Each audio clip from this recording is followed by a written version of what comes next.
Hi guys. So we just talked about an EcoBAM transfer, and now we're going to talk a little bit about an assembly. So before I go on too far, I just want to do a quick review of our EcoBAM transfer. So we started off with a plasmid. We have an Eco, a bagel, and a BAM site. I'm not going to label them. And maybe an RFP. I guess I am labeling. And then we have some part on a genome, maybe part A, that we want to get inside of that. So all we do is we PCR this up with our eco and our bagel sites, as well as a BAM site, so that we get our fragment of DNA with our eco and our bagel, our BAM site, making sure to include these 5' spacers on each side. And it might be confusing. This makes sense to have a 5' spacer, but then you might be asking, well, why is this called a 5' spacer? This is on a 3'. Well, the oligo has the 5', and we put the 5' spacer on the oligo, so that's just why we call it a 5' spacer, even though it's on the 3' of the part. But don't worry about that. So we have our eco, our bagel, and our BAM site. Then we digest everything with eco and BAM. We digest with eco and BAM. And then we run it on a gel, purify it. When we run it on a gel and purify it, we get rid of this RFP. We just cut out the vector, and we get rid of these chunks here. And then we mix them in a tube, and this gets ligated to that eco site, or I'm sorry, that part gets ligated, and this part gets ligated to that, so that we end up with a plasmid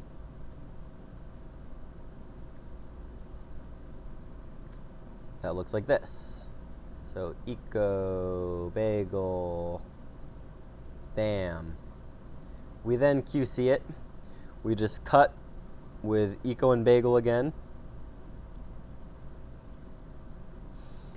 And we make sure that it is the right size. So we want to make sure that the vector is about 2.5 kb, if that is what the size is, and maybe A is 1.7 kb. We just want to make sure that we get a visual confirmation of the size. It also kind of tells us how much DNA we have in our tube. And then from there, we'll sequence it. So we can use primer CA998 for the forward read and primer G001 for the reverse read. After we've done that, we go into the assembly. So an assembly requires two plasmids, what we call a lefty plasmid and a righty plasmid. So I'll start off by drawing our plasmids. So we have plasmid, plasmid. And let's say we want to put together two parts. We'll say we have part A. Actually, let's say this will be easier. I'll say left part. I should have just left it L. And we have part R. So from now on, left will be known as R. Oh God, I'm really confusing you now. So left will be known as L. And this is R, or right. So we want to put left and right together. So our goal, we'll just put it right up here, is going to be LR. And then a little linker, and then the rest of our plasmid. That's what we want. So here's our starting material. So start, and here's our goal.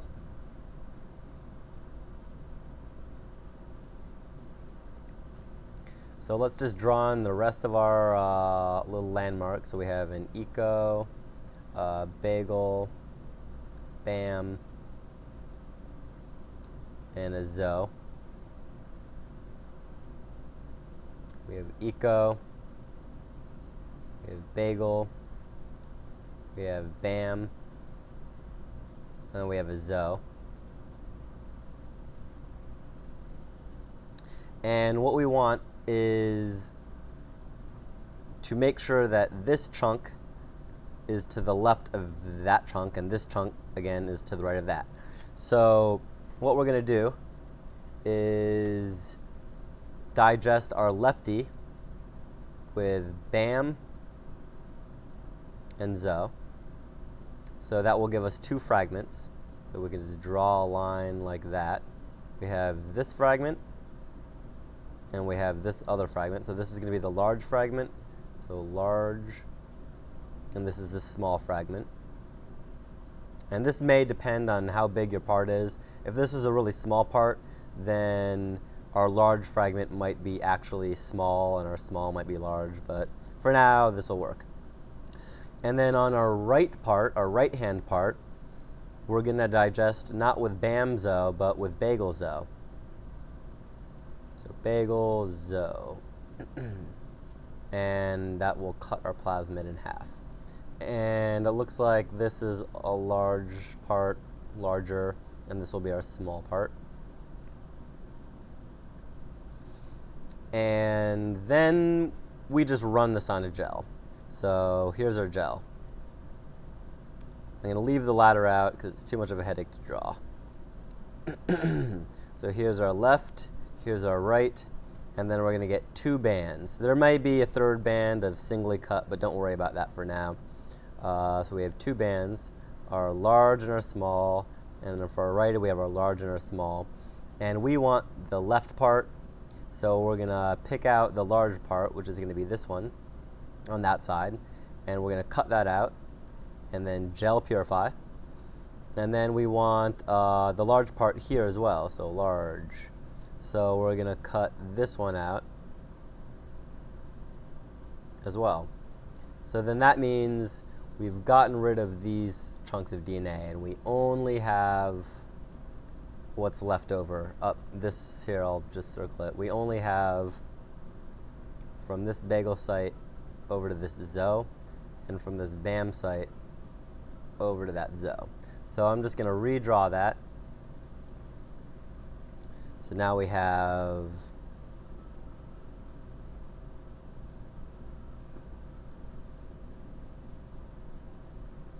our ZO, and we have our left part, which is be just L, and then we have an eco and a bagel.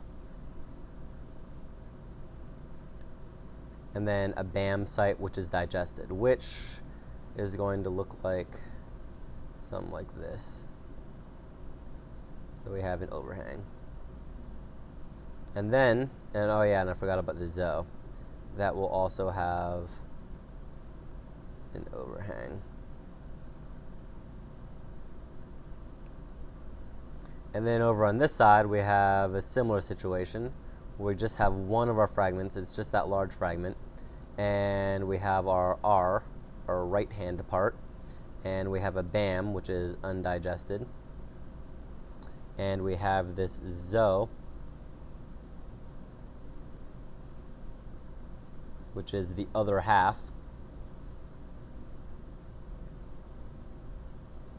and we have, so this is all double-stranded.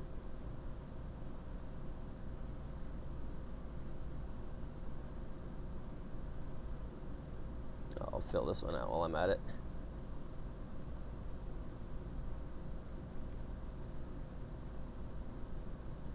Oops. Okay. So we have, let's see here, where am I? Eco Bagel BAM. So here's a digested BAM site and a digested bagel site. So obviously, you know, this is the same ZO site right down, let's see here, let me get a different color. So this one's pretty much a no-brainer. This ZO, these are in the same location on the same plasmid, so these are just going to snap together no problem. Hopefully that makes sense. It's almost as if I had cut this plasmid and then these guys ligated together. They were cut in the same place, so they will snap right together. So this top part is going to bind to that bottom part. And I may have drawn this incorrectly. I have to admit, I'm kind of spacing on whether we have in 5' overhang or 3' overhang, but maybe it'll come back to me.